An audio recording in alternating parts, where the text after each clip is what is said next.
Hey guys, part 2 on how to adjust your choke and your high idle on your 2100 carburetor.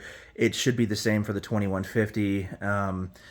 So I have to make this 2 parts because part 1, it has to be adjusted when cold, which is where I showed you guys how to adjust it all cold.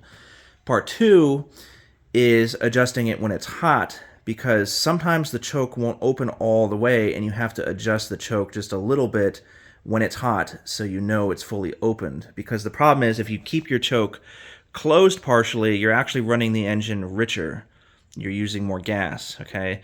And if you have the choke opened all the way, you're running it leaner. You're using less gas. So it's just, that's how it works. So when you choke a carburetor, it chokes the air going to the engine, and then the jets have to put more fuel, or basically the vacuum of the carburetor sucks more fuel out of the jets, and that's how the engine runs rich. When the choke is opened all the way, there's more air going into it, and there's less suction on the jets, if that's how I understand it, and you're running the car leaner. So if I'm wrong, somebody correct me, but I'm pretty sure that's how it works.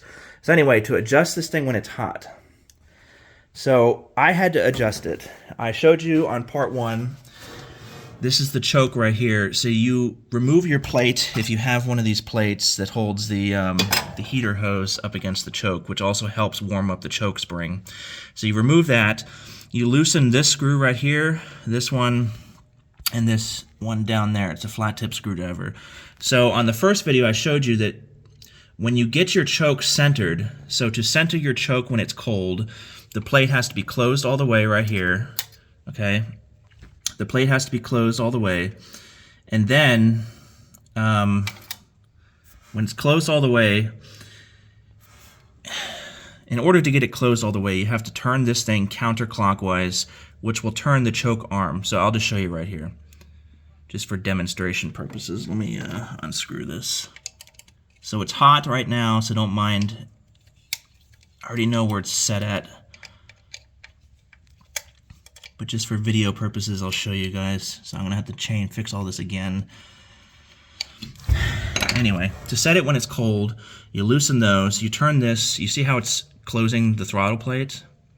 So you see I turn it more and it doesn't close anymore. So then you turn it slightly until you see this arm starting to move up. You see how it's starting to move up, and then you stop. That means it's centered. So right now it's not centered. You can see from my mark and the mark in the center, because it's hot, so the spring is moved forward, obviously, so now I have to turn the choke spring back in order for it to be centered, because the choke spring is moved forward because it's warmed up. So anyway, so pretend that's centered, okay? So now it's centered.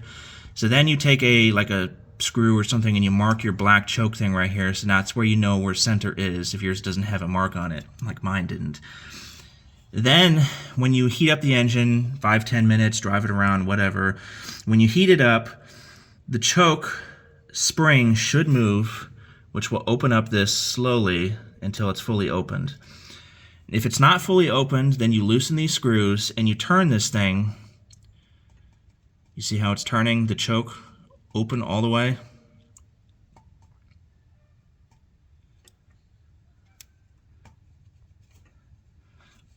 Mine has cooled down a little bit, but mine, the setting is like right about there. So that would be open choke all the way. So when I turn the car on and warm it up all the way, it should be opened fully. But anyway, I have to do this all over again because I screwed it up just to show you guys on video. But anyway, you turn this thing very, very slightly. So like one notch, one of those little notches, and then another notch, until you get to the point where the choke is all the way open. When you get to that point, then you stop, you tighten these back up. Now you have to let the engine cool down all the way, so let it cool down for 3 or 4 hours, however long it takes until it gets cold, like completely cold. Once you do that, then you have to work on your kickdown and your high idle again. So the reason why you have to work on that again is because if you see, do you see that little flat piece of brass down there underneath that yellow plastic? That's where this screw sits on right here. So this screw, which controls the high idle and the kickdown arm right here, that screw sits on top of that metal arm. Since you turned this thing clockwise to adjust the choke, you see, watch how the metal plate moves. You see how it's moving down? Since you adjusted that, when the engine is cold, this screw is probably not going to be touching that anymore. And if it is touching it, the kickdown is going to be kicked down. Like it's going to be dropped down like that, okay? In order for that screw to continue touching that. So then you have to take your socket wrench and you have to screw this down more. What that does is it pushes the screw against that plate, which pulls this up. Once you pull it up, you have to mess with your gas and your choke and all that stuff like I showed you to make sure your kickdown is working again. So once you get your kickdown working again, it all should be adjusted. Then you turn the car on, let it warm up again, make sure these plates are opening all the way. You can see how they're closing because everything is cooling down right now. So, but make sure this is open all the way when it's hot, and if it is, then you're done. That's all you have to adjust. And again, if you want to adjust the high idle RPM, there's a screw down there, which you can't, it's like, do you see that little spring with the screw right where my finger is hiding it? It's right there. You turn that. That's how you adjust your high idle RPM, and it should be 1600 per AMC specs. So that's how you adjust this thing, hot and cold. So every time you adjust the choke, you have to readjust the high idle and the kickdown lever, because if you don't, you're not going to have kickdown or high idle anymore. So if you adjust the choke clockwise, I mean, to open up the throttle plates more. So if the throttle plates are not opening up for you, take off that black thing. You just unscrew all three of those screws. Take a heater, like a lighter or something like that, to the metal spring and see if it actually opens and closes, you know, like expands and contracts. You might actually need a new spring. They do get weakened over time. So this one, I'm probably going to order a new spring just to be sure. Mine does work, but it seems like I have to adjust it a little bit too much clockwise in order for it to get it to fully open. But again, I'm only letting my car warm up for 5 to 10 minutes.